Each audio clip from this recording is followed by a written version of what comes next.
नमस्कार, आप देख रहे हैं बातें अनकही में हमारे साथ हमारे आज के अतिथि हैं अतुल कुमार शर्मा जी। अतुल कुमार शर्मा जी, आपका बहुत-बहुत स्वागत है आज के इस कार्यक्रम में। अतुल शर्मा जी का लॉ बैकग्राउंड है और आप लॉ के स्टूडेंट भी रहे हैं। लॉ के स्टूडेंट के बाद आपने लॉ के स्टूडेंट के साथ बहुत काम भी किया, उनके साथ उनके अधिकारों के लिए लड़ाई भी लड़ी। उसके बाद आपने जब बार का भी चुनाव लड़ा, बार में भी काफ़ी अहम पदों पे आप रहे हैं। तो इस कार्यक्रम के माध्यम से आपकी जो जर्नी रही है एज़ ए कैसे आपने पढ़ाई की, उसके बाद लॉ ही करना क्यों आपके मन में आया, उसके बाद हमने लॉ किया, लॉ के में भी सक्रिय रूप से आप कॉलेज में भी जुड़े रहे, दिल्ली विश्वविद्यालय के जो लॉ फैकल्टी है, उसके बाद हम बार में भी आए, बार में भी काफ़ी सक्रिय रहे। एक बहुत अहम पद होता है सचिव का, दिल्ली बार जो उसमें भी रहे। तो क्या आपकी कैसी जर्नी रही? कैसा आपका अनुभव रहा इस पूरे समय में? सर, पहले तो बहुत-बहुत धन्यवाद आपने इनवाइट किया। लॉ जहाँ तक मेरी मानना है कि एक लक है या किस्मत है या डेस्टिनी है जो मैं यहाँ तक पहुँचा। मैं साइंस स्टूडेंट रहा, बीएससी जनरल मैंने की अरविंदो कॉलेज से। उससे पहले एडमिशन लिया मैंने best college Rohtak computer science, BSc computer science. Destiny थी मैं जाना चाहता था आर्मी की तरफ। आरवी में? एसएसबी दिए पर मैं एसएसबी में नहीं हुआ सक्सेसफुल। अल्टीमेटली मैं एक अच्छे आदमी के तौर पे कभी वकीलों को नहीं देखता था। अच्छा। बात तो कह रहा हूँ पर कभी जो एक परसेप्शन है समाज का, पर जैसे ही लॉ ज्वाइन किया, मैंने महसूस किया कि बहुत सीखने के लिए मैं साइंस स्टूडेंट होने के नाते सोचता था कि कभी साइंस स्टूडेंट पूरा नहीं होता, सीखने के लिए होता है, पर लॉ ज्वाइन करने के बाद भी मेरा ये मानना है कि वो भी कभी पूरा नहीं होता।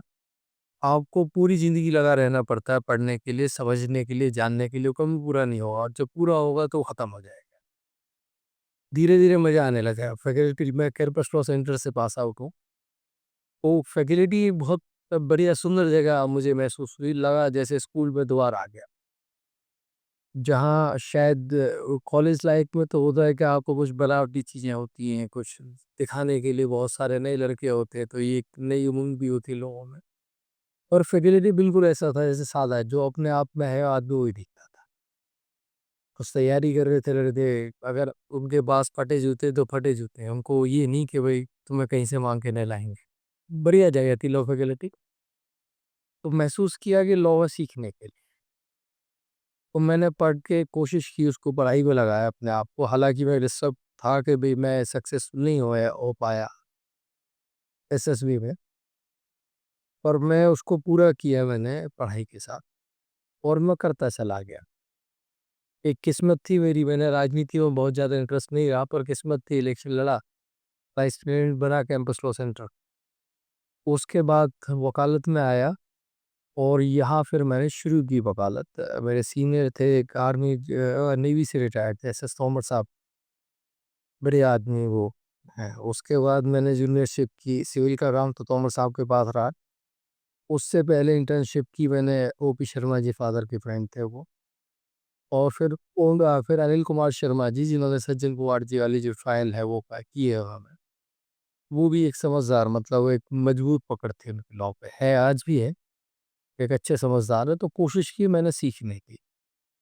कि राजनीति में इनिशियल लेवल पे मेरा कोई इंटरेस्ट नहीं रहा। शुरुआत में क्योंकि फैकल्टी में थोड़ा था, तो फादर के दोस्त के पास में गया जब पास आउट ही हुआ था, तो फादर ने कहा मिलवा देता हूँ, तुम्हारे काम आएँगे। मैं लेट हो गया, तो वो पूछा कहाँ थे? मैंने कहा जी आज इलेक्शन था, मैं इलेक्शन में था। बोले भई देख, मैं बार में सेक्रेटरी रहा, प्रेज़िडेंट रहा और लगभग सभी पोस्टों पे रहा। बाद में वो जस्टिस भी हुए जिनकी मैं बात कर रहा हूँ।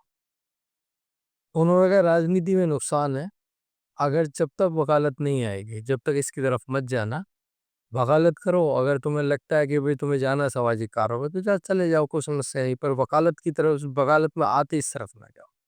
मैंने गाँठ मार दी उनकी बात, मतलब पहली मीटिंग की बता रहा हूँ।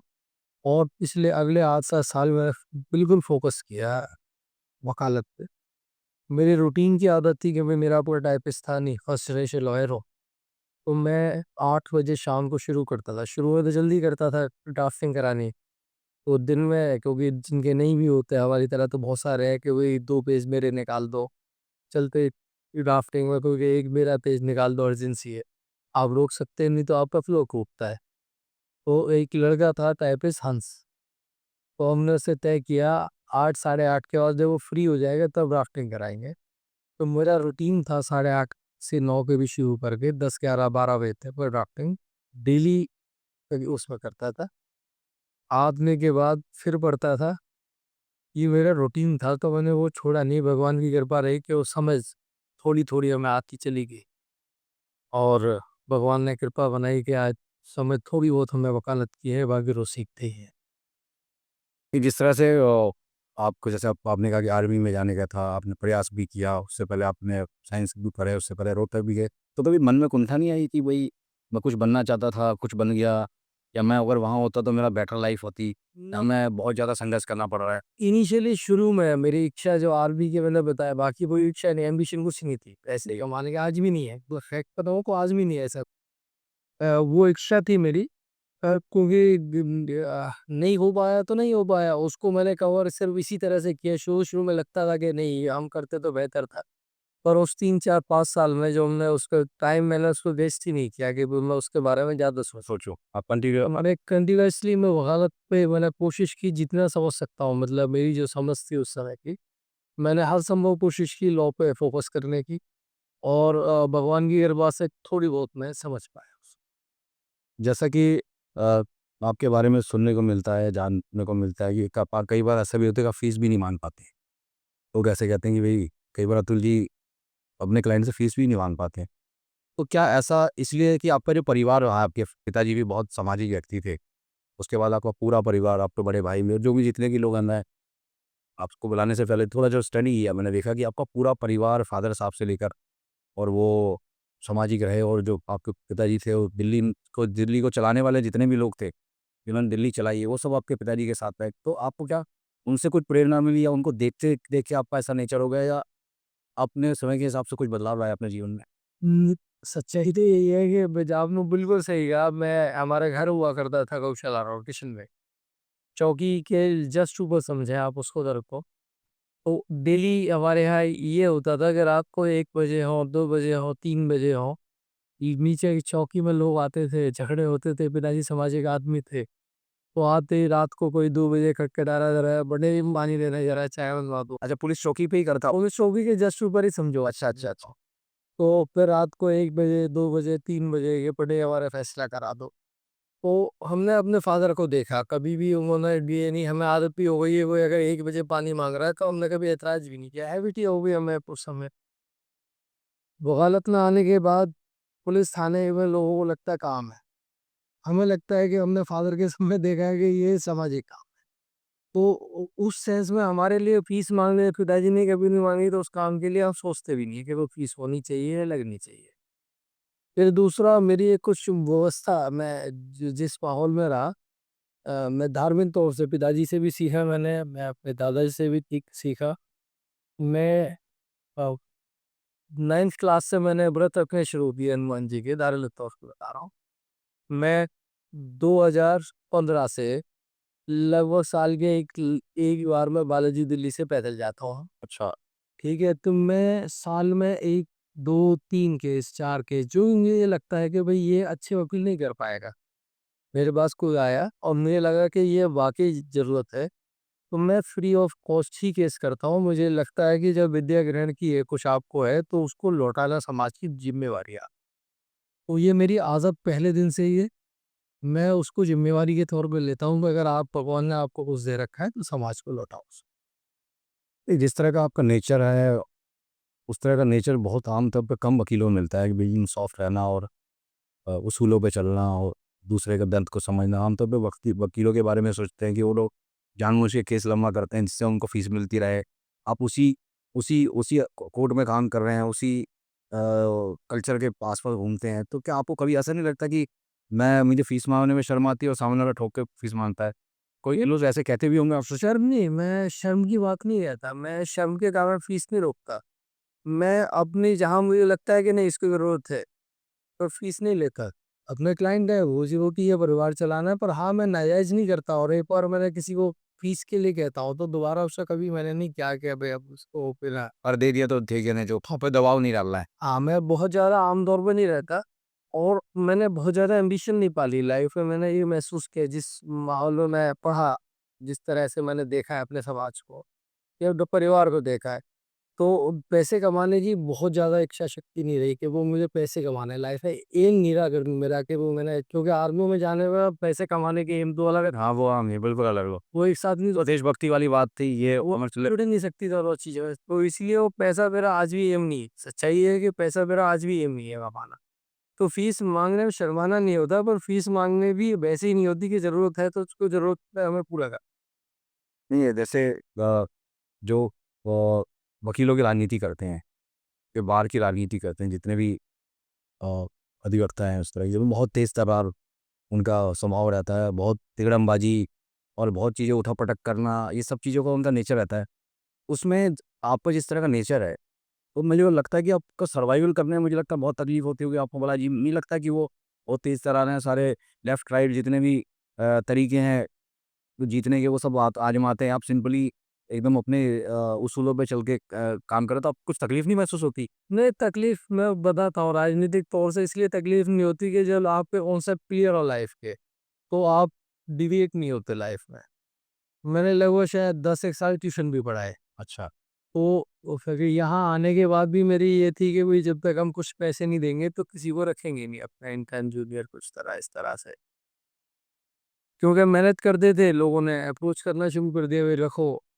उन लोग ये नहीं रखेंगे क्योंकि हम पे नहीं कर सकते। इनिशियल वकालत में आमतौर पे पैसे नहीं आते, केस आते हैं बट पैसे नहीं आते शुरुआत की। टफ है समय मतलब एक भी वकालत आसान काम नहीं है इस सेंस में। तो फिर भी लोगों ने कहा भई हमें कोई पैसे नहीं है, अपने साथ रख लो। तो धीरे-धीरे ये हो चुकी है, आज मुझे 22 साल हो गए मेरे पास वकालत में और लगभग मेरे पास से 500 से ज़्यादा इंटर्न और जूनियर जा चुके हैं। वही। और मैंने अपने मेरे पार्टनर है वीरेंद्र चौहान, हमने ये तय किया कि पैसे नहीं दे सकते तो किसी फॉर्म में इनको वापस लौटाएँगे। तो हम करते क्या है कि दिन में शाम को कभी मर्जी हो जो बच्चे हमारे पास इंटर आते हैं, कई बार 20-20 भी होते हैं, 30-30 भी होते हैं, तो उनको बैठा के चाहे हमें किस समय बैठाना पड़े, 15 मिनट, आधा घंटा, 1 घंटा ज़रूर कुछ ना कुछ पूछते हैं, कुछ ना कुछ बताते हैं, जिससे कि उनको ऐसा ना हो कि वो हमारे पास आएँ और खाली हाथ चले जाएँ, कुछ लेके जाएँ, ये हम तय करते हैं। और वो सच्चाई में मेरी स्ट्रेंथ ही साबित हुई। मेरे पास जितने बच्चे थे उन्होंने मदद की। फिर दूसरा लोग कहते थे सर्रार हुआ, लोग पसंद करते हैं आप फेयरनेस के साथ जाओ, वकील हैं, ये मान के चलें कि वकील आपको पहली बार में देख के जिसको 5-4 साल का एक्सपीरियंस है वो आदमी समझने में देर नहीं लगाता। तो अगर आप उसको क्लियर सिर्फ वोट के लिए अप्रोच करोगे या सपोर्ट के लिए अप्रोच करोगे या सामाजिक तौर से मदद के लिए अप्रोच करोगे या उससे मदद माँगोगे या दोगे, उसको पता है कि क्यों दे रहे हो, क्यों ले रहे हो, क्यों नहीं ले रहे। तो मेरी ये मान के चलना जीत की बड़ी वजहों में से एक वजह ये भी थी कि मैं मक्कारी नहीं करता।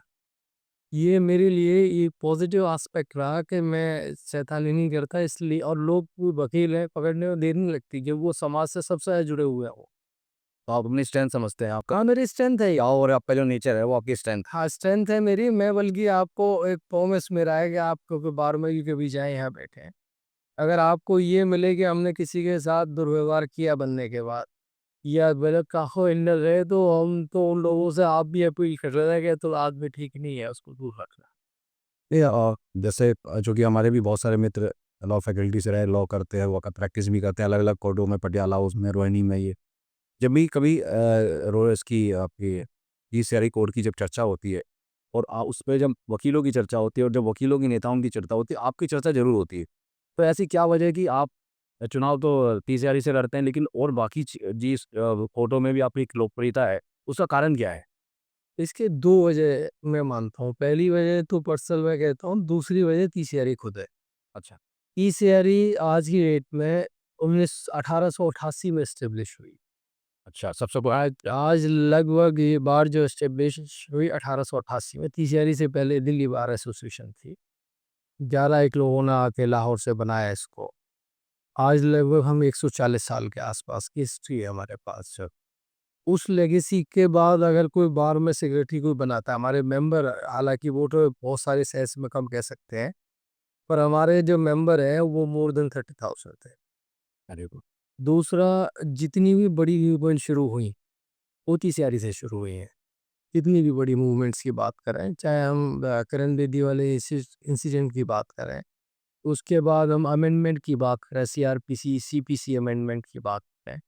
इनफैक्ट जो बीएलएस वगैरह जो लॉ आए इनिशियली भी, उसकी जो शुरुआत की, हालाँकि टेन्योर मेरा ख़त्म होने की कगार पे आ गया था, तो उसको हम आगे प्रोसीड नहीं कर पाए थे।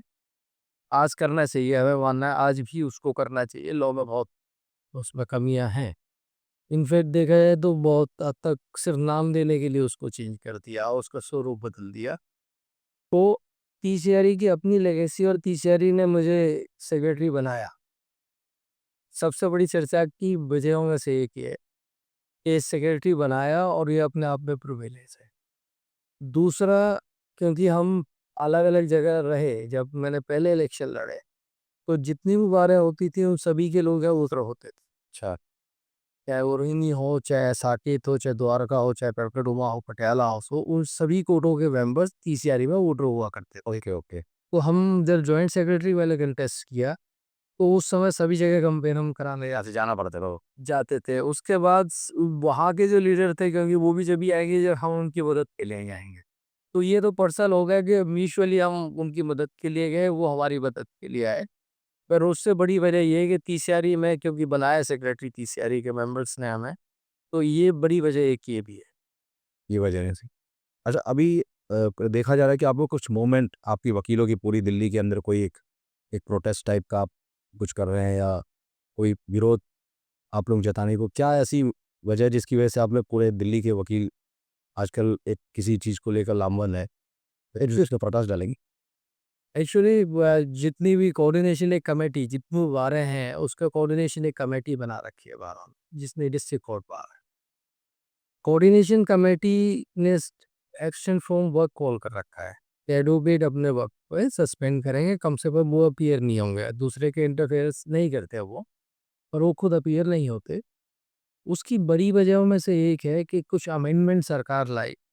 हालांकि भी ये 3 तरह के लोग वो कहते हैं सरकार ने खुद बनाया, पर मेरा मानना है कि बनाया नहीं, वो नुकसान किया देश का भी, समाज का भी। जो पुराने लॉ चल रहे थे रीशफल किया, और रीशफल करने के बाद उसका कुछ प्रोविजन इनकॉर्पोरेट करती है जो सिर्फ अमेंडमेंट के तरह से भी लाए जा सकते थे। अब जो किए इनकॉर्पोरेट, उसको भी हमने डिस्कशन नहीं की पार्लियामेंट। लॉ मिनिस्ट्री ने भी उन लोगों नहीं बनाया, ये मिनिस्ट्री के थ्रू आए। एक सिंबल जस्टिस किसी भी हाई कोर्ट का, सुप्रीम कोर्ट पे, उसमें मेंबर्स नहीं थे उस कमीशन में, जिसने अमेंडमेंट प्रपोज किया, अमेंडमेंट बना दिया। बहुत हद तक फोकस जो है वो पुलिस को पावर देने के लिए। तो उसमें से एक प्रोविजन है, वो ये कि आप जो है पुलिस स्टेशन, जो भी पुलिस स्टेशन है, उसमें आप विटनेस बॉक्स बनाएंगे, और वीडियो कॉन्फ्रेंसिंग के थ्रू एडवोकेट कोर्ट में बैठ के उनका क्रॉस एग्जामिनेशन करेंगे। तो वकीलों का मानना है कि अनफेयर है ये, और अनफेयरनेस में हम ये माने कि आप किसी को भी क्लोज अगर करना चाहते हैं, किसी को भी आप इम्प्लीकेट करना चाहते हैं, वो आसान है। क्रॉस एग्जामिनेशन में हमें नहीं पता है कि उस विटनेस बॉक्स में, उस कोर्ट में, उस पुलिस स्टेशन में कौन बैठा है, कौन नहीं बैठा हुआ। दूसरा, हम ये भी मानते हैं कि अगर इसको ये माना जाए कि पुलिस स्टेशन ही सेफ है सिर्फ गवाही के लिए, तो इसका मतलब सरकार अपनी व्यवस्था से संतुष्ट नहीं है। वो ये मानते हैं कि कोर्ट है विटनेस के लिए सेफ नहीं है, क्योंकि विटनेस प्रोटेक्शन प्रोटेक्शन एक्ट का सहारा भी लेते हैं कि उनके लिए हमने ये बना रखे हैं। तो सरकार का मानना अगर ये है कि सिर्फ थानों में विटनेस प्रोटेक्ट रह सकते हैं, या पुलिस ऑफिशियल प्रोटेक्टेड रह सकते हैं, तो कोर्टों को उसका मतलब अनफेयर रेस की तरफ जा रही है। आप विश्वास अपनी कोर्टों पे भी नहीं कर रहे कि वो कोर्टों में आदमी सुरक्षित रह सकता है। तो पर बेसिक रीजन है हमारा कि ये मोस्ट अनफेयरनेस की तरफ है, ये वायलेशन है प्रिंसिपल ऑफ नेचुरल जस्टिस का, कि आप आमने सामने विटनेस को पकड़ा नहीं होने दे रहे। अब इस सवाल आमने-सामने होने पे कई चीज़ें रिकॉल भी करता है आदमी। कई बार ऐसा होता है कि पहचानने में भी गलती आती है। हो सकता है कोई किसी की पहचान में ऐसा भी हो सकता है कि जब आप इस तरह करते हो तो पहचान में भी कोई गलती हो सकती है। नहीं, बिल्कुल होता है। आप देखो वीडियो कॉन्फ्रेंसिंग पे आप 3 आदमियों में से किसी ने बताना है कि नीली शर्ट वाला आदमी जिसको आपने आइडेंटिफाई करना है, ये आप वीडियो कॉन्फ्रेंसिंग से कह सकते हैं। और अगर आप आमने सामने तो आप कहने के रास्ते क्योंकि जुडिशियल ऑफिसर बैठे हैं, आप रास्ते लिमिटेड है, आप कैसे आइडेंटिफाई करेंगे? ये तो आइडेंटिफिकेशन तो एक रीजन है, आइडेंटिफिकेशन के सिवाय जब गवाही होती है, क्रॉस एग्जामिनेशन होता है, तो प्रोविजन है कि आपका ट्रिब्यूनल भी क्या कोर्ट देखेगी कि आपका कंडक्ट किस तरह से है विटनेस का। वीडियो कॉन्फ्रेंसिंग में अभी तक की जो फैसिलिटी है वो ये नहीं बता सकती कि आप जिस तरह से गवाही करा रहे हैं उसका बेसिकली झूठ बोलने के लिए आगे बढ़ रहा है या सच बोलने के लिए आगे बढ़ रहा है, या उसकी जो बॉडी लैंग्वेज है वो क्या कन्वे कर रही है।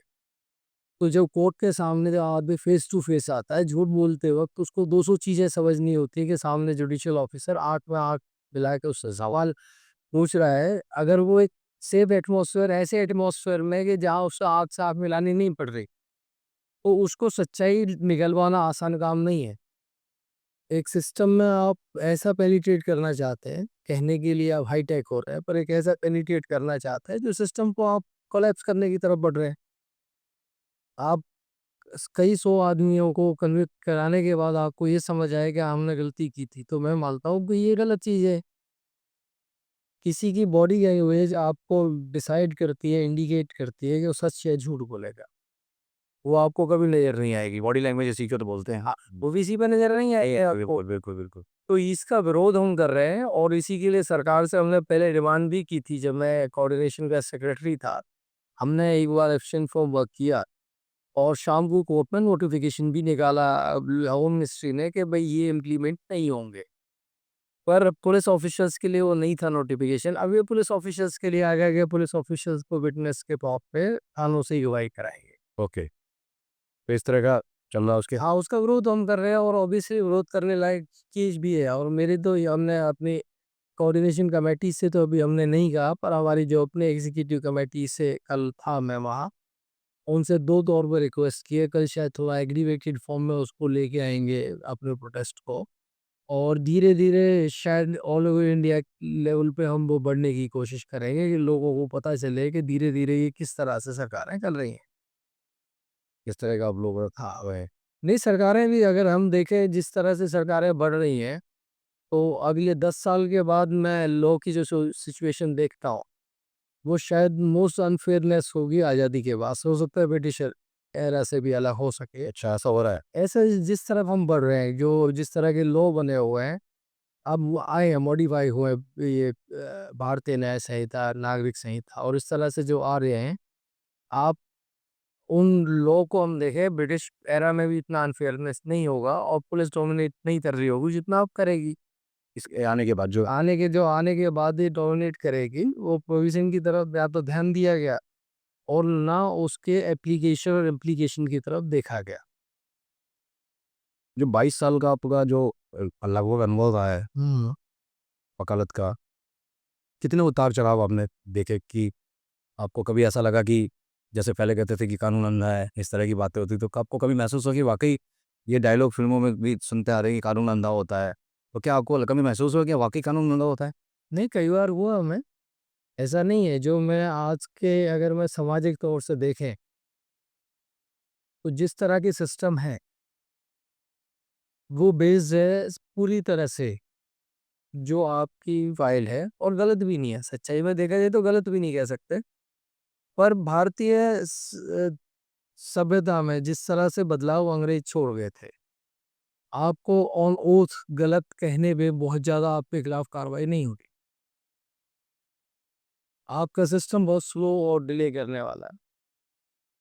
और जो अब सिस्टम डेवलप हुआ है, वो जस्टिस डिलीवरी सिस्टम नहीं है, वो जजमेंट डिलीवरी सिस्टम है कि आपको जजमेंट देनी है, जस्टिस के तरफ बहुत ज़्यादा फोकस नहीं करना होता। इन सारी चीज़ों को अगर आप देखें, तो और कई बार हम जैसे मैंने आपको कहा कि कई बार मेरी इच्छा होती है कि आदमी को मैं देखता हूँ, अगर नहीं मिलेगा इसको जस्टिस, गरीब है या फाइनेंशियली या सामाजिक तौर से बहुत दबा कुचला है, पर हर आदमी नहीं कर सकता। ऐसी परिस्थितियों में अच्छे रिसर्च के बाद लॉ को अलग तरह से देखा जाता है, कम रिसर्च के बाद कम तरह से देखा जाता है, अच्छे एडवोकेट नहीं मिल पाते उनको। ऐसी परिस्थितियों में न्याय हर एक को नहीं मिलता। कहने की बात है कि हर एक को नहीं मिलता, हर एक को मिलता है जस्टिस। मैं मानता हूँ कि मैंने बहुत ज़्यादा कई बार होता, आपको दुःख होता है कि वो गलत हो गए।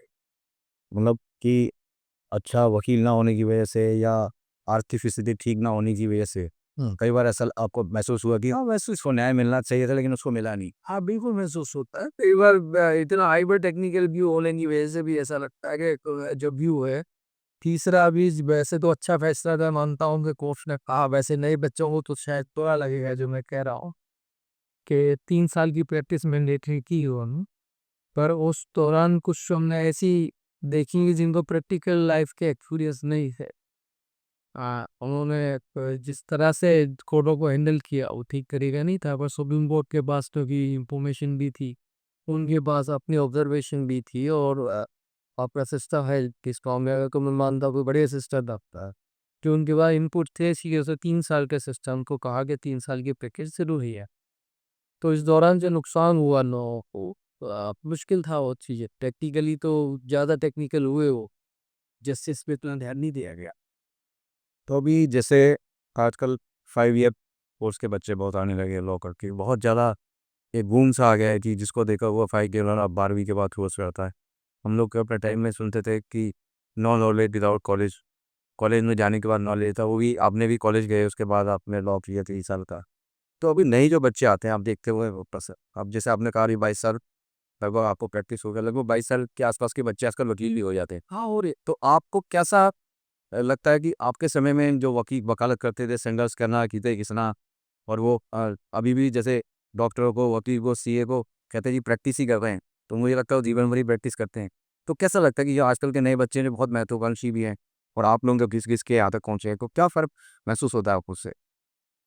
फ़र्क 2 चीज़ों का अगर मैं कहूँ, तो एक तो बहुत ज़्यादा कॉलेज से इस पे चिंता सुप्रीम कोर्ट ने अभी तक की। अच्छा। और ना सिर्फ चिंता दर्ज की बल्कि कुछ गाइडलाइंस बनाई बार काउंसिल ऑफ इंडिया के लिए कि वो आराम से रिकग्निशन ना दें जबकि चीज़ें फैसिलिटी पूरी ना कराएं, और कुछ गाइडलाइन इशू की उस काम के लिए बार काउंसिल ऑफ इंडिया के दे जितने पैमाने में वकील आ रहे हैं, मतलब पिछले मैं आपको एक एग्जांपल के तौर पे अपना बताता हूँ। मेरे सीनियर थे, मेरा एनरोलमेंट नंबर था 1273। तो मेरे सीनियर ने कहा कि वो कितने एनरोलमेंट रखा है, मैंने कहा 1273 है। बोले 1200 बच्चे एक साल में एनरोल हुए अच्छा उस समय? उस समय, मतलब जब भी मेरा अगस्त का एनरोलमेंट था, 19 अगस्त का एनरोलमेंट था, तो 1200 बच्चे एनरोल होना, 1273 होना उनके लिए बड़ा सरप्राइज था। पर आपके लिए एक फर्दर सरप्राइज माने कि पिछली साल या उससे पिछली साल या उससे 23-24 या उससे 22 के में बात है, तो लगभग 24 से 25 हजार एडवोकेट हर साल। और साल? तो 1273 में मेरे सीनियर का सरप्राइज था। अब अगर 26,000 एनरोलमेंट नंबर आ रहा है किसी का, तो इतनी जगह एकोमोडेट करने के लिए बारों में नहीं है। हमें या तो सरकार को फर्दर इंफ्रास्ट्रक्चर चाहिए, फर्दर पॉलिसीज चाहिए, वरना ये सिस्टम कलेप्स हो जाए। तो नए बच्चे क्योंकि आते हैं, मैं थी देखो, एम्बिशंस के साथ कोई भी बच्चा आएगा एम्बिशंस के साथ, और वो एम्बिशन पूरी भी होनी चाहिए, इसमें दो राय नहीं है। एक कल्चर भी इफेक्ट आया कि कुछ बारों का जन्म हुआ, नई बारों का जन्म हुआ, जैसे मैंने बताया पहले तीसरी एक बात थी। हमारे सीनियर बैठ के गप्पे मारते थे, आज दिन का ये शेड्यूल था, आज वो जज ने अच्छा किया, उस वकील ने बुरा किया, उसने जो मेरे लड़का आया उसने ऐसे किया, इसी के रोजी साहब आए उन्होंने ऐसे भी है, गप्पे मारा चलता था। पर वो एक सोर्स था कि आप एक कल्चर की तरफ बढ़ रहे, और लोगों को किस तरह से पढ़ा जाए या ना पढ़ा जाए, इन दो चीज़ों को उनकी गप्पों में सीखते थे। अच्छा। क्योंकि पूरे देखिए दिनचर्या में कई फैक्ट आपको देखते थे, कई लॉ आप समझते थे, तो तीसरी कल्चर जब 140 साल पुरानी हो गई, उस कल्चर में रोज आपको कुछ सीखने के लिए दिखता था। आज भी बहुत हद तक मैं ये नहीं कहता जैसी मैं आया था आज वैसी है, बिल्कुल ऐसी नहीं है। पर जो नई बारें हैं उसमें अभी मेच्योर नहीं है उतनी, नए बच्चे वहाँ ज़्यादा हैं और उनको सिखाने वाले उतने लोग नहीं हैं, और कल्चर को सिखाने वाले तो उतने लोग थी। इस वजह से उसकी डिग्निटी को कैसे बाकी मेंटेन किया जाए, इस प्रोफेशन की डिग्निटी को कैसे मेंटेन किया जाए, उसको सिखाने के लिए या तो समय लगेगा कि 10 साल 2 लगेंगे मेरे को। दूसरा एक नया समय भी है, मैं जब आया था 2003 की बात कर रहा हूँ, या मैं पैदा हुआ 1975 में, 82-83 में मैंने बुश से संभाला। उस समय की जो बेसिक मैंने देखी लाइफ को और आज के बच्चों की लाइफ को देखता हूँ, जनरेशन गैप है बहुत हद तक। अल्फा बीटा जनरेशन आ रही है आज की डेट में, और उनकी परवरिश में अंतर है। वो अमीर होना या ये कह दो कि ज़्यादा भौतिकवादी होना, उनको समझ आता है। जो नई जनरेशन वकालती तरफ आती है, जल्दी में पैसे कमाने के लिए नहीं आती है, जो नीचे जिन प्रिंसिपल्स को हमने अपने सीनियर से सीखा और जिन कमिटमेंट्स को हमने अपने सीनियर्स को देखा, वो आज कमिटमेंट गायब है। और उसकी बड़ी वजह मैंने आपको बताया कि वो कल्चर गायब है जिसमें हम ही सिखाते थे। मैं आज भी उनको टाइम देता हूँ अपने जो एसोसिएट आते हैं, आज भी उन पे समय लगाता हूँ। कोशिश रहती है उनको एटिकेट के साथ साथ दूसरी चीज़ें सिखाए, पर नई डोटों में बहुत मुश्किल था। नए बच्चे आएंगे तो पॉडी इशू है। हाँ, नए बच्चों के साथ, क्योंकि नए बच्चे हैं आते ही उनके बाद में उनका सीनियर आ रहा है स्कूटर पे, वो BMW में आ रहे हैं। अच्छा, उनको BMW की रिक्वायरमेंट है, उसका पेट्रोल और डीजल की बिल पहले देखना है। सीनियर स्कूटर पे उसको ऐतराज नहीं है, बाइक पे ऐतराज नहीं। तो पैसे कमाने की उनकी ज़रूरतें ज़्यादा, एम्बिशियस ज़्यादा, और इस वजह से कई बार गलत आवा में गलत तरीके से इधर भी होकर देखेगा। तो जैसे आपने बताया कि सुप्रीम कोर्ट ने भी संज्ञान लिया है कि इतनी ज़्यादा कॉलेज खुल रहे हैं और वो स्कूल मापदंड भी सुनना चाहिए या थोड़ी चीज़ों को कम किया जाए, तो उस पर कुछ काम हुआ है या सिर्फ अभी तक? नहीं तो है ना, ये आप बार काउंसिल ऑफ इंडिया ने काफ़ी हद तक उसको रेस्ट्रिक्ट भी किया है। आज की ये जो हम देखें इंस्पेक्शन होती है कॉलेज की, या कुछ और जो चीज़ें ज़रूरत होती है, वो हम हद तक उस पर दबाव तो बना है। हाँ, पर पूरी तरह से उस तरह से दबाव जैसे होना चाहिए, मैं अभी मानता हूँ अभी ज़रूरतें हैं और काम कर रखा है दबाव से होता है। जैसे थोड़ा सा प्रोसेस मैं समझ लेता हूँ। जैसे आपने लॉ किया दिल्ली यूनिवर्सिटी से, तो जब आप एनरोलमेंट कराने गए होगे बाद में में, तो उसके लिए भी आपको कोई एग्ज़ाम देना पड़ा? नहीं, पहले नहीं हुआ करता था, 2003 तक, मतलब 2010 तक कोई एग्जामिनेशन की ज़रूरत नहीं थी।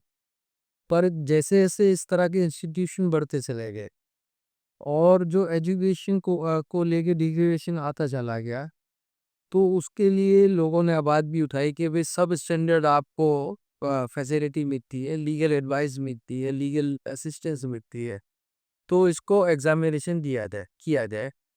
डिमांड तो बहुत सारी थी कि भई हर 5 साल में 10 साल में उसको एग्जामिनेशन वो कराया जाए, पर वो संभव नहीं था और शायद वो प्रैक्टिकली भी पॉसिबल नहीं है। मैं सपोज़ एक क्रिमिनल लॉ को प्रैक्टिस कर रहा हूँ। मैं 30 एरिया सपोज़ एक एग्ज़ाम्पल देता हूँ, नहीं पर एक एग्ज़ाम्पल देता हूँ कि मैं एक बहुत बेहतरीन क्रिमिनल लॉ का मास्टर हूँ। तो अब मुझे एग्ज़ामिनेशन दे दिया जाए, उसमें सिविल के भी क्वेश्चन हैं, इनकम टैक्स के भी क्वेश्चन हैं, कॉर्पोरेट लॉ के भी क्वेश्चन हैं, तो मैं बेर हो जाऊँगा। कहने के लिए मैं क्रिमिनल लॉ का टॉपर को मोस्ट वकीलों में से ही कहूँगा, पर अदरवाइज़ एग्ज़ामिनेशन में फेल हो जाऊँगा, क्योंकि मैंने बाकी वो काम छोड़ के सिर्फ़ एक लाइन को फ़ोकस किया है। पर इनिशियल लेवल पे जब आप पास आउट होके आते हो, आपको अब एआईबी और ये बार काउंसिल का एग्ज़ामिनेशन देना होता है। आपको विद इन 2 ईयर्स। वो दिल्ली यूनिवर्सिटी के लॉ के स्टूडेंट के लिए भी है? वो सभी के लिए, ऑल ओवर इंडिया में जो भी एनरोल होगा, अच्छा। तो उसका इनिशियली एनरोलमेंट टेम्परेरी एनरोलमेंट होगा।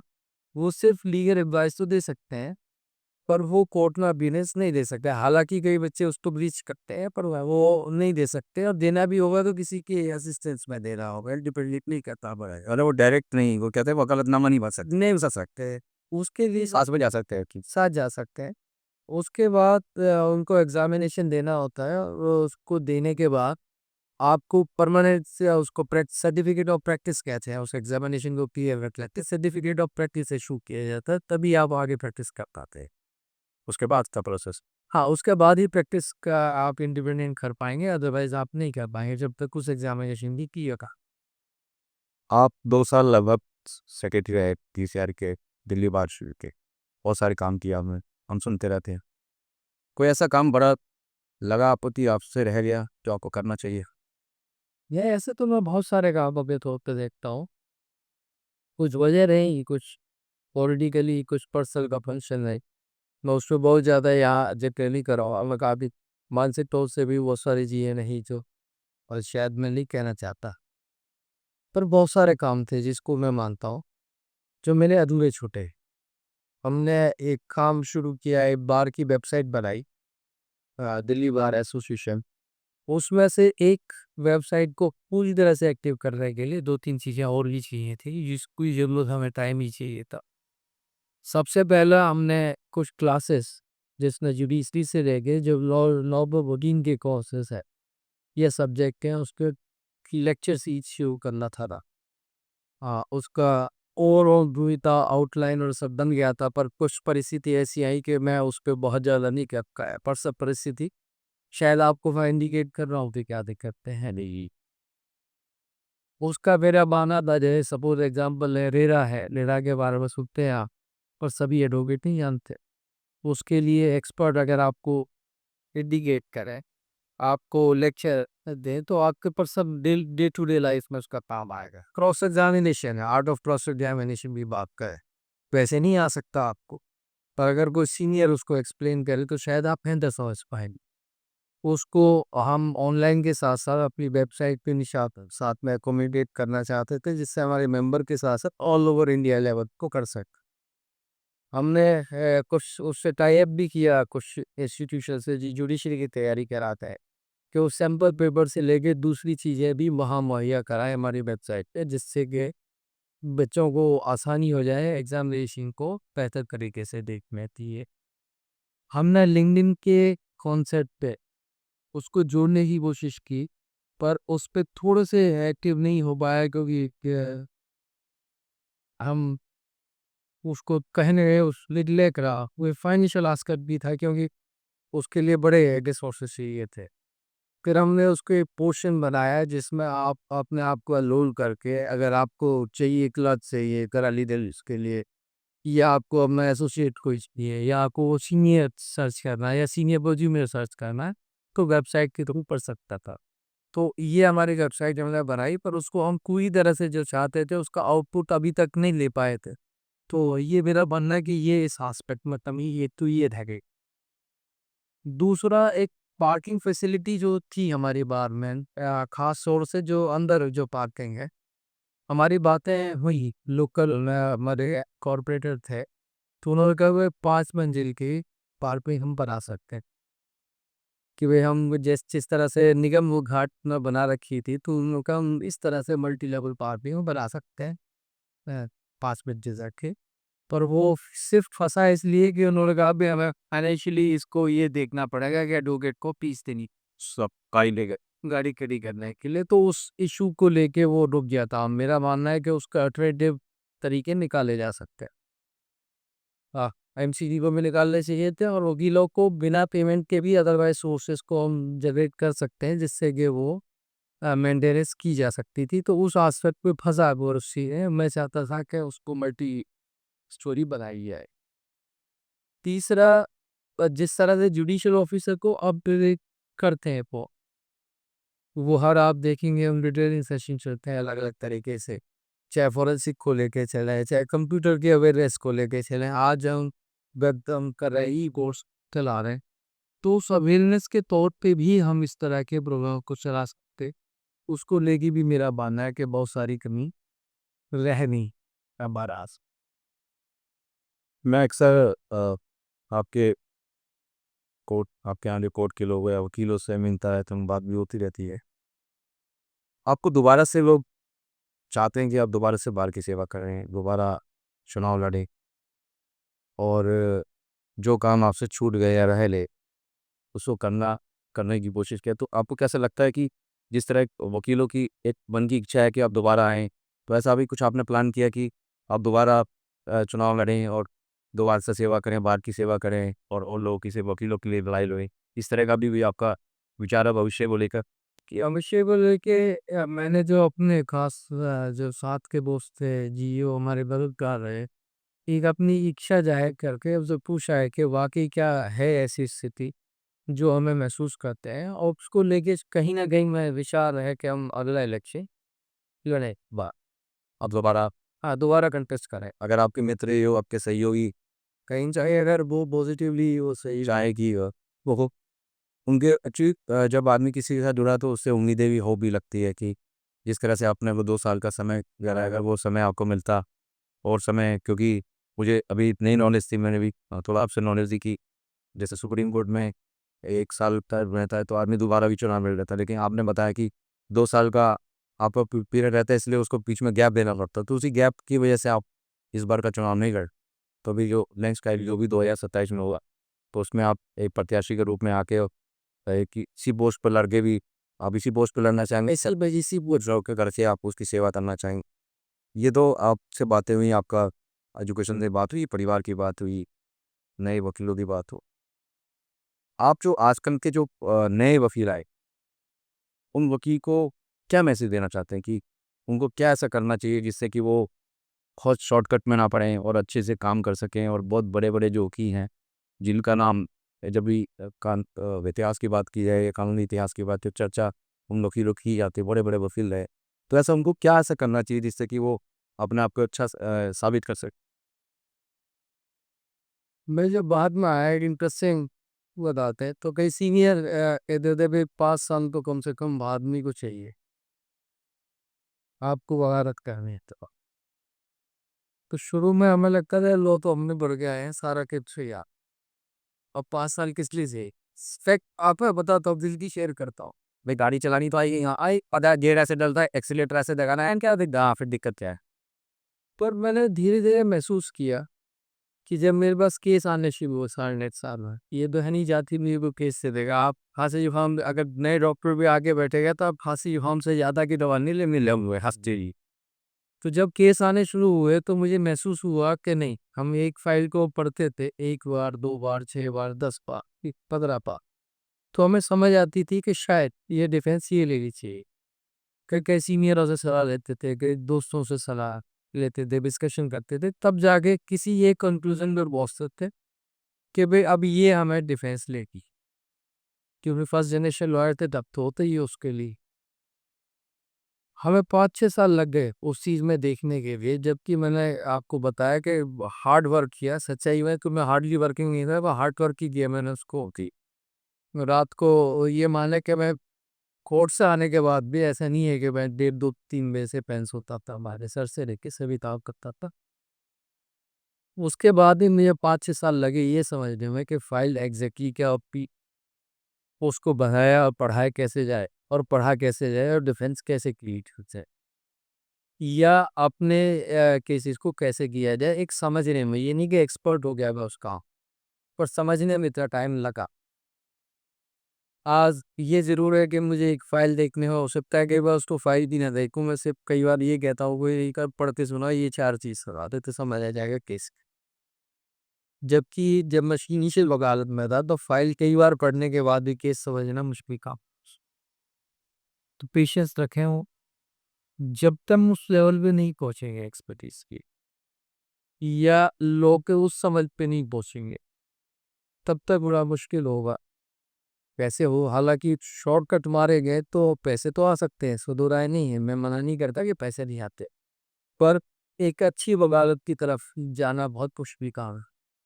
आप जितने लोगों को आप देखोगे जो बहुत कुछ अचीव किया, उनका सोच का दायरा, समझ का दायरा, और लोग ही समझ का दायरा। समझ 2 तरह से हो गई, एक समझ सामाजिक समझ हो गई, एक कानूनी हो गई, एक लैंग्वेज पे समझ हो गई। इन सभी चीज़ों की समझ हमसे बहुत ऊपर। तो जब तक आप हार्ड वर्क नहीं करोगे, क्योंकि इसका कोई अल्टरनेट, हार्ड वर्क का कोई भी अल्टरनेटिव नहीं है, खास तौर से किसी भी एक्सपर्ट की। हालांकि हम एआई को चैलेंज कुछ लोग मानते हैं, अब एआई उतना बड़ा चैलेंज ही नहीं है, हार्ड वर्क का चैलेंज वो भी नहीं हो सकता। एक विटनेस क्या सोचता है, एक जुडिशियल ऑफिसर क्या सोचता है, अपोजिट काफी क्या सोचता है, और उसका अपना क्लाइंट क्या सोचता है, ये एक्सपीरियंस के बगैर नहीं आ सकता। ये सारी अलग-अलग चीज़ें। ये सारी अलग-अलग चीज़ें, आपको इन सभी के लिए अलग-अलग एक्सपीरियंस चाहिए, और उसके बाद कानून क्या सोचता है, ये 5वीं चीज़ हो गई। ये पाँचों चीज़ें बिल्कुल अलग हैं, बिल्कुल समझ से बाहर हैं। जब तक कि आप मेहनत नहीं करोगे, इस पे कोई एआई आदमी में काम नहीं कर सकते। अभी तक कम से कम मैं मानता हूँ, अभी 10 साल 15 साल का मैं प्रयत्न नहीं करता। तो नए जनरेशन को सिर्फ इतना ज़रूर कहूँगा कि मेहनत करें, पेशेंस रखें, सीनियर की रिस्पेक्ट करें, और उनसे कभी भी पूछने में हेजिटेट ना करें। आप सीनियर भी डिसरिस्पेक्ट करते हैं तो म्यूचुअल रिलेशनशिप में नहीं आते। अदरवाइज सीनियर को भी ये है कि नए बच्चे जो आए जिससे डर ना खाए, जो पूछे उनको हमेशा एडवाइस और फिर एडवाइस है। से तो कल्चर है हमारे, खास तौर पर तीसरे की जो मैं कहूँ आपसे कि वो फेयर एडवाइस देते हैं। अगर ये म्यूचुअली एक दूसरे से कोरिलेट करके से लेके तो आसान भी होंगी चीज़ें, जल्दी भी समझ आएगी। आप पेशेंस रखेंगे तो तरक्की की तरफ बढ़ते चले जाएंगे। सच्चाई तो है कि स्काई इज द लिमिट, अगर मैं वो कल पहले कहता था और आज भी यही कहता हूँ। चाहे कितना ही उसको हम कहें इधर बच्चे अनलोड हो रहे हैं, पर मेहनत होने के बाद बाकी जो कम मेहनत करेंगे वो पीछे छूट सीखेंगे वो कितने। सीखने के लिए तो कॉन्फिडेंस अलग है। आप शांति मोड में आपको कोर्ट की लॉबी में किसी आदमी को चलने से बता सकते हो एडवोकेट है, उसका कॉन्फिडेंस अगर दिखे। लॉ तो फील्ड में आप तो रहे 22 साल, उससे पहले भी डॉक्टर, पहले भी वकीलों के बारे में सुनने में मिलता होगा, ये वकील वो वकील, बड़े बड़े वकीलों का चर्चा। आप किसी वकील, कोई ऐसा वकील है जिसको अपना प्रेरणा स्रोत मानते हैं? मैं तो सीनियर ही हूँ, हम कम पुराना सुनते हैं आप पे, क्योंकि मैंने अपने सीनियरों से जो देखा मैंने आपको बताया, 4 मेरे सीनियर है। वो भी शर्मा की, एस तोमर साहब, अनिल कुमार शर्मा जी और रजत रेजस्ता। ये बेसिकली 4 मेरे सीनियर जगह मैंने उनके अंदर ही था। क्या बाकी दिसंबर में रहा, बहुत सारे लोग हैं जिनसे तो कहीं ना कहीं ऐसा होता नहीं है किसी एडवोकेट से आपको सीखने के लिए। हाँ, मैं नए बच्चों से जो चर्चा, मैंने आपको कहा कि मेरे 500-400 से ज़्यादा एसोसिएट है, मुझे हाल ही से सीखने को कहा। मैं उनसे कुछ चर्चा करता हूँ, वो अपने कोई ना कोई व्यू देते हैं, तो उनसे सीखने के लिए भी मुझे मिलता है कि मैं ये इसका ये वो भी पॉसिबल। पर मेरे अपने जो सीनियर है वो काफ़ी सुलझे हुए लोग थे, सभी के सभी। मैं बात अगर कहूँ उनके अपने प्रिंसिपल आदमी, जैसे एस कॉमर साहब की बात है, बहुत ही प्रिंसिपल आदमी थे कि इन्हीं से रिटायर्ड थे वो। ऐसे अनिल कुमार शर्मा जी की जितनी पकड़ खास तौर से आर्ग्यूमेंट ऑफ क्रॉस एग्जामिनेशन पे थी, मैंने शायद किसी आदमी की नहीं देखी। तो ये तो मैं अब मानता हूँ कि मेरे अपने सीनियर ही अपना आप समझता। जैसे हम सुनते हैं बड़े बड़े वकीलों के नाम, राम जेठमलानी और क्या नाम है, कपिल सिब्बल और अभिजीत। मनु सिंघवी और बहुत सारे वकील। तो कभी जब आप लोग बैठते हो तो क्या कभी लोगों पे भी आप चर्चा करते हो कि ये ज़्यादा परफेक्ट वकील है या ये ज़्यादा परफेक्ट वकील है? जैसे जाट जेठमलानी जी के लिए कहा जाता था कि वो जजों को भी कई बार डांट भी देते थे कि अब आपसे ज़्यादा मुझे पता है। ऐसा सुनने को हमें मिला, हम तो कभी कोर्ट में गए नहीं। तो कभी ऐसा लगा कि आपको कि इनसे सुपीरियर ये रहा, इनसे सुपीरियर ये रहा, ऐसा कभी आप लोगों ने सोचा है? कभी आपको माइंड में आई है ऐसी ब्लू बात थे? ये ऐसा तो नहीं होता नहीं सुपीरियर को होना। हाँ, ये जरूर है कि लीगल एस्पेक्ट को डिस्कशन तो होता है। अगर हम बात करें तो लीगल इश्यूज के डिस्कशन को हम आप माने तो सभी तरह के डिस्कशन होते हैं। और जहाँ तक सुपीरियर है लॉ में, मैंने सबसे पहले कहा कि लाइफ में भी तो खत्म जाएगा जब तो वो सीखेगा, सीखता रहेगा। सीखेगा ये मानते चले। हाँ, कुछ लोगों की वाकई, जैसे हम किरीट मनाली जी का नाम, उसको हम ये नहीं कह सकते वो इतने बड़े हैं, या हम आज सिंघवी साहब की बात करें या कपिल सिब्बल साहब की बात करें कि कमान है बीच, उनकी कमांड समाज पे भी थी लॉ के साथ साथ। तो जब लैंग्वेज की कमांड एक बेहतरीन कमांड हो तो आप मान के चले कि वो आपके लिए बूस्टर है इस वकालत को बड़ा और बेहतर करने के लिए, उसको ज़्यादा समझने के लिए और दस्त बनाने के लिए। तो जैसा तो है कि उन्हीं के डिस्कशन से हम आगे की तरफ बढ़ते हैं, वरना तो कहावत थी हमारे कि भाई अपियर हुए एक सीनियर, उन्होंने कहा भाई सर काउंसिल आपको नहीं पता कि भाई ये केस में एंटीडेबल नहीं है? तो उन्होंने कहा कि सर मुझे तो पता था, और वो क्लाइंट आपके एडवाइस चाहता था इसलिए केस फाइल किया या। तो इसलिए वकील की जो वाक्पटुता है जी कोर्ट में और उसकी समझ है वो जरूरी है। अगर उसके बगैर लॉ को, चाहे जुडिशियल ऑफिसर हो, मैंने कहा कि जुडिशियल ऑफिसर होने का ये नहीं कि उसकी किस्मत पड़ेगी, वो तो तजुर्बे से बढ़े तो जदीद होते हैं हम जी। जजेस की भी। तो जहाँ तक समझने समझाने और ये एक अच्छा सा कॉम्बिनेशन होता है, जब तक जजेस ये मानते हैं कि मैं एडवोकेट से सीखता हूँ अच्छा। तो उनको बढ़ते चले। जब तक वकील ये मानते हैं कि वो दूसरे काउंसिल से और जजों से सीख रहे हैं, वो भी बढ़ते चले जाते हैं। जिस समय ये महसूस होता है कि मैं इनसे ज़्यादा जानता हूँ, उस समय वो खत्म हो जाता है। जो भी सोचता है, चाहे जुडिशियल ऑफिसर सोचे, चाहे एडवोकेट सोचे, और रिटायरमेंट के बाद ज़्यादातर जजेस को या तो प्रैक्टिस करते हुए देखा गया, और या इस तरह के लिटिगेशन या लीगल एडवाइस के कामों में देखा गया है। तो जो ज़्यादा समझदार माने गए, चाहे कोई भी हो, वो खत्म हो। मतलब आपका मानना है कि सीखते रहना ही जीवन है, आदमी सीखता रहे। वकालत तो खास, वकालत हो, डॉक्टरी हो, ये ऐसे प्रोफेशन है इसमें सीखते रहना ही आपके लिए ज़िंदगी का नियम है। जिस समय आप छोड़ देते हो, डायनेमिक है ये चीज़। मतलब आप ये माने कि लॉ वो चेंज होता है। आपको लगता है कि एक एक्ट बना था, अब सीआरपीसी हम बात करें या आईपीसी की बात करें, हम कह रहे हैं कि 1873 76 के लॉ कौन बन रहा है। बेसिकली उसकी इंटरप्रिटेशन 150-200 सालों तक ये होती गई, आज भी ऑलमोस्ट वही है, और आज भी नई इंटरप्रिटेशन आती है, उस नई समझ आती है, फैक्ट के बढ़ नहीं है, वो बदलती है। तो इतने डायनेमिक है, जिस समय पढ़ना मन करते हैं। बहुत बढ़िया, बहुत अच्छे चीज़ों पे आपसे चर्चा हुई। अंत में मैं चाहूँगा कि आप एक मैसेज इस पॉडकास्ट के द्वारा देश की जनता को ये दें, जिससे कि वो कानून बहुत सीरियस लें और ऐसा कोई काम ना करें जिससे कि देश को नुकसान हो, समाज को कोई नुकसान हो। क्योंकि आप जानते हैं कि हर चीज़ कानून के दायरे में है।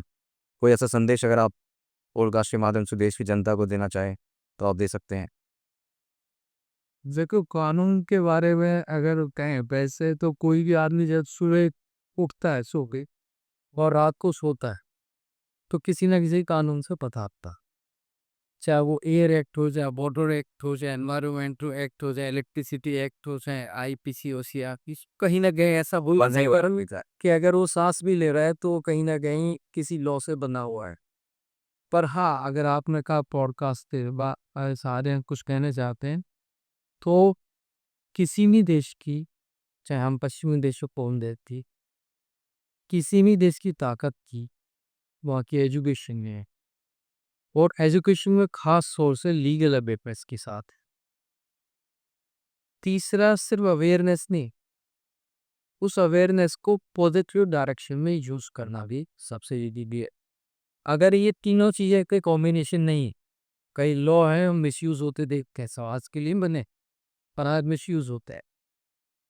तो मेरा ऐसे भी इतनी रिक्वेस्ट रहेगी लोगों से, लॉ को पढ़ें, उसको समझें, और उसका पॉजिटिव यूज करें समाज के लिए, देश के लिए और परिवार।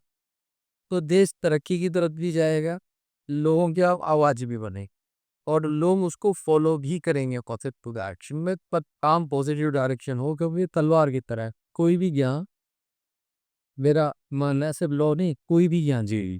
कोई तलवार है, और तलवार की दो धारी है। अब उसका इस्तेमाल आपके हाथ है, तो अगर आप पॉजिटिव इस्तेमाल करें ध्यान के, ये देश और समाज को तरक्की देगा। क्वेश्चन मेरी तो उसको पॉजिटिव तरीके से भी। चलिए, बहुत बहुत शुक्रिया। हमारे साथ थे एडवोकेट अतुल कुमार शर्मा जी। बड़े बेबाकी के साथ ही उन्होंने हर बात का जवाब भी दिया, और जो नए युवा अधिवक्ता है उनको एक मैसेज भी दिया कि किस तरह से वो लोग अपने जीवन में आगे बढ़ सकते हैं, अपने सीनियर्स की रिस्पेक्ट करके, अपने सीनियर से सीख के बढ़ सकते हैं। आपने बहुत कीमती समय दिया, आपका बहुत बहुत धन्यवाद। और बातें अनकही में आपने जो भी समय दिया उसके लिए हम लोग आपका धन्यवाद करते हैं। जय हिंद, जय भारत।